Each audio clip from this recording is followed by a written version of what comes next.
बिस्मिल्लाहिर्रहमानिर्रहीम। अस्सलाम वालेकुम गाइस, कैसे हैं आप सब। उम्मीद करता हूँ आप सब खैरियत से होंगे, अपनी और अपनी फैमिलीज़ की लाइफ में आसानियाँ पैदा करने की जद्दोजहद में मसरूफ़ होंगे। मेरी दुआ है अल्लाह ताला आपकी और आपकी फैमिलीज़ की लाइफ में आसानियाँ पैदा करे और आपको ढेर सारी खुशियाँ और कामयाबियाँ नसीब करे। गाइस, इस वक्त आप देख रहे हैं मेरा यूट्यूब चैनल रेहान दी ट्रैवलर और मैं हूँ आपका होस्ट, आपका दोस्त मोहम्मद रेहान। नए आने वाले तमाम दोस्तों से गुजारिश है चैनल को सब्सक्राइब कर दें और बेल आइकन को ज़रूर प्रेस कर दें ताकि मेरी तमाम आने वाली नई अपडेट्स आप तक बर वक्त पहुंच सके। आज का व्लॉग भोपाल शहर के हवाले से है। भोपाल भारतीय रियासत मध्य प्रदेश का दारुल हुकूमत, भोपाल जिला और भोपाल डिवीजन दोनों का इंतजामी सदर मकाम है। शहर के हदूद के करीब मुख्तलिफ कुदरती और मसनूई झीलों की मौजूदगी की वजह से इसे झीलों का शहर भी कहा जाता है। ये हिंदुस्तान के सरसब्ज तरीन शहरों में से एक है। भोपाल रियासत दूसरी सबसे बड़ी मुस्लिम हुक्मरानी वाली रियासत थी।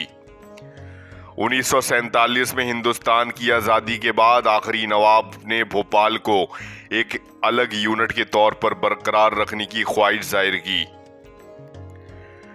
दिसंबर 1948 में नवाब के खिलाफ मुजाहरे शुरू हुए, जिसके नतीजे में शंकर दयाल शर्मा समेत सरकर्दा रहनुमाओं को गिरफ्तार कर लिया गया।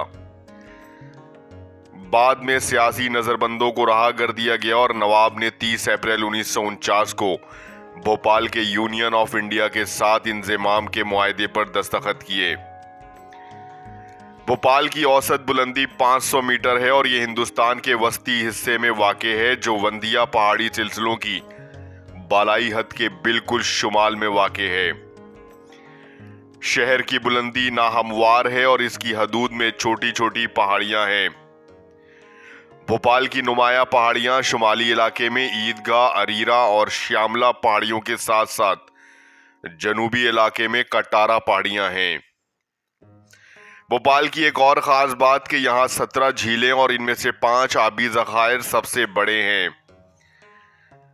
भोपाल की मईशत बुनियादी तौर पर सनअती है और इसमें दवासाजी, ऑटोमोबाइल, टेक्सटाइल, जेवरात और इलेक्ट्रॉनिक्स की तैयारी शामिल हैं। भोपाल में तालीम का निज़ाम वक्त के साथ साथ तरक्की कर रहा है। यहाँ के तालीमी इदारे मुख्तलिफ सतहों पर तालीम फराहम करते हैं। भोपाल में इंजीनियरिंग, मेडिकल और दीगर पेशा कोर्सेज की तालीम देने वाले इदारे मौजूद हैं। यहाँ के तालीमी इदारे मुख्तलिफ नौइयत के प्रोग्राम्स और शोबों में तालीम फराहम करते हैं, जो तलबा की सलाहियतों और दिलचस्पियों को मद्देनजर रखते हुए इनकी तालीमी तरक्की में मददगार साबित होते हैं। भोपाल में वाक़े वेन विहार एक कौमी पार्क है जो सेंट्रल जू अथॉरिटी के तहत काम करता है। ये भोपाल की बालाई झील के बिल्कुल करीब है। शिमला पहाड़ियों के करीब वाक़े है। यहाँ के जानवरों को इनकी कुदरती रिहाइश गाहों के करीब तरीन रखा जाता है, जो इसे फितरत से मोहब्बत करने वालों के लिए एक पनागाह बना देता है। 4.45 मुरब्बा किलोमीटर के वसी रकबे पर फैला हुआ ये महफूज इलाका जानवरों को गैर कानूनी शिकार और दीगर गैर कानूनी सरगर्मियों से मुकम्मल तहफ़्फ़ुज़ को यकीनी बनाता है। वान विहार नेशनल पार्क का दौरा ज्यादा खुशगवार हो जाता है जब आप सवारी पर जाते हैं। मजीद ये कि ये मुल्हका बालाई झील इस पार्क की खूबसूरती में इजाफा करती हैं। ये सर्दियों के मौसम में और भी खूबसूरत हो जाता है जब परिंदों के हिजरत का वक्त आता है। पार्क के आसपास सैरो तफरीह काफ़ी आसान है क्योंकि ये अपने ज़ायरीन को इससे गुजरने वाली सड़कों के नेटवर्क के जरिए रसाई फराहम करता है। द रॉक केव सबसे पहले 1957 में दरियाफ्त हुई। भेसमबीटका की चट्टानी गारों में पाई जाने वाली पेंटिंग्स मशहूर हैं क्योंकि इनमें इब्तिदाई इंसानों की तस्वीर कशी की गई है और ये 10,000 साल से ज्यादा पुरानी है। भीमबेटका में चट्टान की गारें हिंदुस्तान और आसपास के इलाकों में चट्टान या गार फने कदीम तरीन जरिया होने की वजह से भी मशहूर है। भोपाल से 45 किलोमीटर मशरिक में वाक़े भीमिटका को भी यूनेस्को के आलमी सकाफती वर्षे के तौर पर नामजद किया गया है। तमाम अहम रॉक शेल्टर्स को नंबर और साइन पोस्ट किया गया है। तकरीबन 15 मकामात एक कंक्रीट के रास्ते से जुड़े हुए हैं और हर रास्ते के अतराफ में आपको नक्शे बहुत कसरत से मिलते हैं जो आपको सही रास्ता दिखाते हैं। जामिया मस्जिद भोपाल की एक मशहूर और तारीखी मस्जिद है जो न सिर्फ मुसलमानों के लिए एक मुक़द्दस इबादत गाह है बल्कि शहर के तारीखी और सकाफती वर्षे का भी एक अहम हिस्सा है।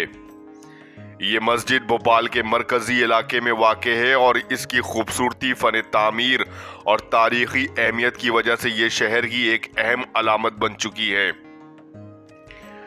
जामिया मस्जिद की तामीर 19वीं सदी के आखिर में की गई। ये इमारत इस्लामी फ़न तामीर का एक मिसाल नमूना है जिसमें ईरानी और मुगलिया तर्ज तामीर का हसीन इम्तिजाज है।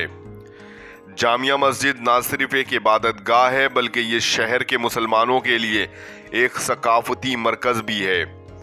यहाँ पर मुसलमानों की मजहबी सरगर्मियाँ रोजाना की बुनियाद पर होती हैं, जैसे 5 वक्त की नमाज, जुम्मे की नमाज और ईदैन की नमाज।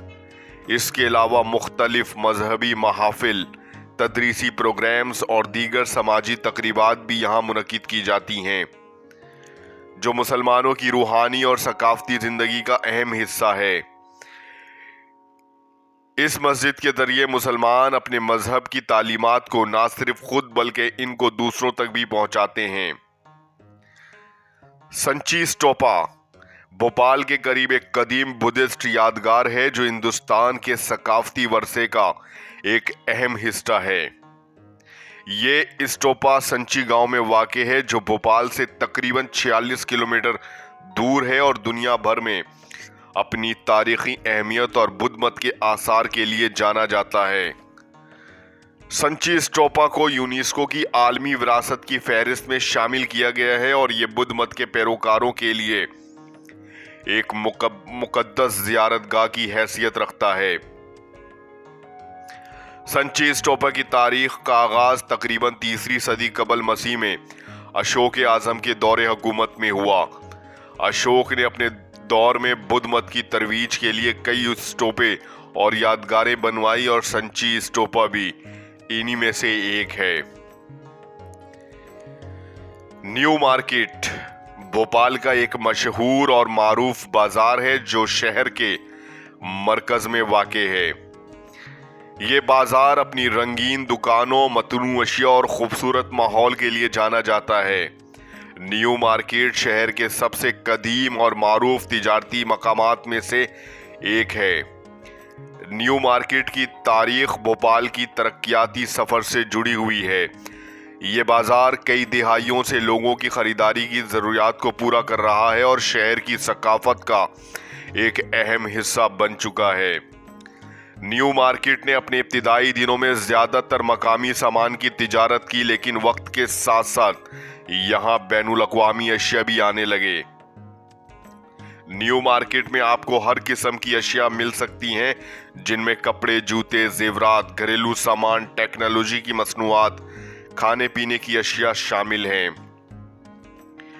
न्यू मार्केट में खरीदारी के साथ साथ खाने पीने के मुख्तलिफ स्टॉल्स और रेस्टोरेंट भी हैं। यहाँ आपको हिंदुस्तानी रिवायती खाने के साथ साथ मुख्तलिफ बैनुल अक़वामी खाने भी मिल जाते हैं। अगरचा न्यू मार्केट खुद एक अहम सयाहती मकाम है, लेकिन यहाँ से शहर के कुछ और तारीखी और सकाफती मकामात तक रसाई भी आसान है, जैसे गुंबद फतेहुल्ला और नेहरू पार्क। भोपाल का खाना अपने मुनफरिद जायकों, मसालों और सकाफती असरात की वजह से मशहूर है। ये शहर मुख्तलिफ रिवायात, ख़ास तौर पर मुगलिया रिवायत की अक्कासी करता है। भोपाली बिरयानी एक ऐसा पकवान है जो हर खाने के शौकीन के दिल में जगह बनाता है। ये खुशबूदार चावल, गोश्त और खुशबूदार मसालों का एक शानदार इम्तिजाज होता है जो इस इलाके की तहजीब को बेहतरीन अंदाज में जाहिर करता है। भोपाली बिरयानी का जायका इतना लजीज होता है कि दुनिया भर में मशहूर है। भोपाली कबाब भी इस शहर की पहचान बन चुका है। इन कबाबों की खास बात यह है कि ये नरम और मज़ेदार होते हैं, जिन्हें ख़ास तरीके से तैयार किया जाता है। कबाब की मुख्तलिफ किस्में हैं, जैसे मटन कबाब और चिकन कबाब, जो यहाँ के बाज़ारों में बड़ी मकबूलियत रखते हैं। हलीम एक और अहम पकवान है जो ख़ास तौर पर रमज़ान के महीने में बहुत पसंद किया जाता है। ये पकवान गंदुम और गोश्त से तैयार किया जाता है और इसमें खास मसाले डाले जाते हैं जो इसके जायके को मजीद बढ़ाते हैं। भोपाल की सड़कों पर मिलने वाला एक मशहूर नाश्ता जिसे कचौरी कहते हैं, इसके अंदर मसालेदार आलू या दाल भरी जाती है और ये अचार या चटनी के साथ खाई जाती है। ये एक लजीज और भारी नाश्ता होता है जो सुबह के वक्त बहुत पसंद किया जाता है। चटनी भोपाली खानों के साथ हमेशा मौजूद होती है। इसमें मुख्तलिफ किस्म की चटनियों का इस्तेमाल किया जाता है, जैसे कि इमली, पुदीना और लाल मिर्च की चटनी, जो खानों का जायका बढ़ाती हैं। भोपाल का खाना सिर्फ जायके में नहीं बल्कि मुआशरती और सकाफती तारीख को बयान करता है। ये खाने ना सिर्फ लोगों की भूख मिटाते हैं बल्कि यहाँ की रिवायात को भी जिंदा रखता है। आज का व्लॉग भोपाल के हवाले से उम्मीद करता हूँ आपको पसंद आया होगा। चैनल को सब्सक्राइब कर दें, बेल आइकन को प्रेस कर दें, लाइक करें, कमेंट्स करें, शेयर करें और मुझे दें इजाज़त अगले व्लॉग तक के लिए। मिलते हैं अगले व्लॉग में, तब तक के लिए अल्लाह हाफिज।